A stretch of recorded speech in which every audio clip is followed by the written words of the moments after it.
So hey hello guys, welcome to new blog. ఈ రోజు అయితే పొద్దున్న మా అన్న కాల్ చేసి షోరూమ్ కి అయితే పోయిద్దాం రారా అన్నాడు. బండి సర్వీసింగ్ అయితే ఇయ్యాలంట. వాడైతే వచ్చేసిండు.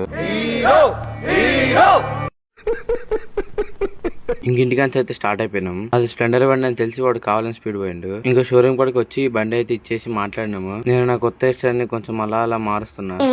ఇంటికైతే వెళ్ళిపోయినాము. దీనమ్మ లారీలో నీళ్ళని నా మీద పడితే సమ్మర్ లో చల్లగా ఉంటది. పెట్రోల్ గాలి రెండు కొట్టించుకుని వాడిని ఇంటికి దింపేసి నేను కూడా ఇంటికి వెళ్ళి పనుకున్నా. మళ్ళీ 10 నిమిషాలు కాల్ చేసి ఆర్టీ ఆఫీస్ పోవాలి రా అన్నాడు. ఈ ఎండ చేసినప్పుడు ఒకటే డైలాగ్ గుర్తుకొస్తుంది. మా దగ్గర ఏదో తెలియదు కానీ బండి అయితే అయిపోయింది. ఇంకెలాగో ఆర్టీ ఆఫీస్ కి అయితే వెళ్ళిపోయినాము. ఇక్కడ జనాలు అయితే కుప్పలు ఉన్నారు. బండిని అయితే పార్క్ చేసేసా. వాడి డ్రైవింగ్ అయిపోయి మనం అయితే చిన్న సోడా అయితే వేసేసాం. టేస్ట్ అయితే సూపర్ ఉంది. సూపర్. మనోడైతే వచ్చేసిండు. ఎండకి సావ్ అయిపోతుంది. ఈ ఎండలో టెస్ట్ చేసి వచ్చిన భయంతో వచ్చిన పాస్ అయిపోయినా. కాసేపోయినా ఇట్లా అందరు కాల్ చేసి చెప్తుండు. ఇంకా బిర్యానీ అయితే తెప్పించిండు.